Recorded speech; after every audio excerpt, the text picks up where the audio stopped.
insurance, isang 750,000 coverage at isang 1.5 million ang coverage niya. Ang enrollment packages natin, hindi natin siya tatawaging membership, hindi natin siya tatawaging registration. Tatawagin natin siyang enrollment. Bakit enrollment, sir? Because number one, nag-enroll ka dito dahil meron tong learning hub, meron tong educational system para matuto ka kung anong gagawin mo talaga.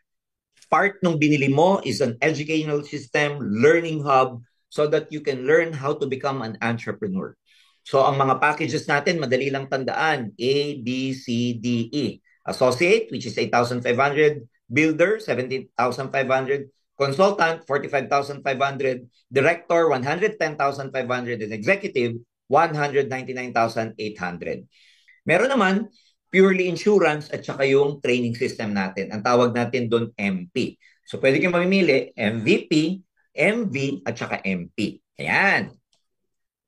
So when you join, pag nakapili ka na kung anong enrollment, anong package ang gusto mong bilhin, meron tayong tinatawag na 3 accounts inside your membership or partners portal. Ano yun? Para sa mga bago, ano ko lang ko, papasimplehan ko lang, yung 3 accounts para kang may wallet sa loob ng portal mo. May 3 accounts, merong essential wallet, merong expansion wallet, tsaka enjoyment. Yung type ng commission na kikitain mo, doon namin ihuhulog sa mga particular wallets na ito. Hindi siya nilalagay sa isang wallet lang. May magkakaibang wallet siya. Bakit kailangan nun? Kasi, alright, yung essential, dyan namin ilalagay yung commission mo na pwede mong gamitin sa pang-araw-araw na gastusin, katulad halimbawa ng pagkain, katulad ng supply sa bahay, katulad ng bills, katulad ng rent. Yung expansion naman, yan naman yung savings mo. Diyan naman pupunta yung mga gusto mong ipunin para in the future, pang-invest mo siya. Tapos meron tayong tinatawag na enjoyment account. Ang Ascendra kasi, meron tayong mga incentives, meron tayong mga kung ano-anong lifestyle program. Pwede kang mag-travel, pwede kang magkaroon ng perang pang-shopping, pwede kang magkaroon ng pera pambili mo ng kotse o house and lot. Lahat yan nasa enjoyment account. So pasisimplehan ko lang, bakit nagkakaroon ng financial problem ang daming Pilipino? Hindi sapat ang essential account. Hindi sapat yung kinikita sa pang-araw-araw. Pangalawa, walang sapat na emergency fund o kaya savings. Kaya minsan pag may nangyari, kinakain ng problema yung ating pera o na-save natin. And of course, inuuna ng karami yung Pilipino yung enjoyment. So paano natin masusolve yan? Dito sa Ascendra, because we're not just an MLM company, we are a solution company.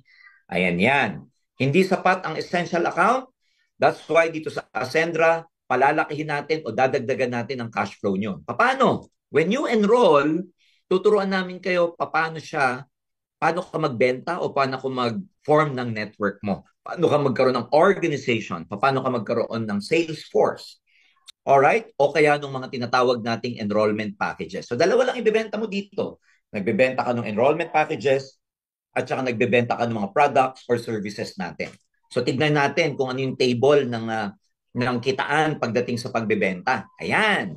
Makikita nyo sa kaliwa, ito po yung mga package na binili mo. Sa taas, ito rin yung package, no? Equivalent. Halimbawa, bilang associate, may bumili sa'yo may napa-enroll ka na package na and associate din. Associate to associate, meron kang 1,700. Bilang associate, meron kang napa-enroll na builder, bumili nung 17,500, meron kang 1,900 na direct referral. Pataas ng pataas yung na-enroll mo, pataas din ng pataas yung nagiging commission mo. So, ibig sabihin, ang commission mo, ang direct referral mo, depende sa package na binili mo. Depende sa enrollment package mo. Mas mura na enrollment package yung binili mo, yung equivalent nun sa direct referral, mas maliit din. Mas malaking enrollment package yung binili mo, mas malaki din yung magiging direct referral mo. For example, bilang executive, bumili ka ng enrollment package na worth 200,000. Pag mayroon kang napapay in, meron ka na-convince na mag-enrollment package din, guess what? Meron kang 40,000 pesos na direct referral. So I have good news for you because naka-promo tayo dahil since we understand a lot of people would want to join us para makaalagwa, kumita ka agad na maganda and everything. Alam nyo, pagdating po dito sa executive to executive, hindi po siya 40,000 ngayon.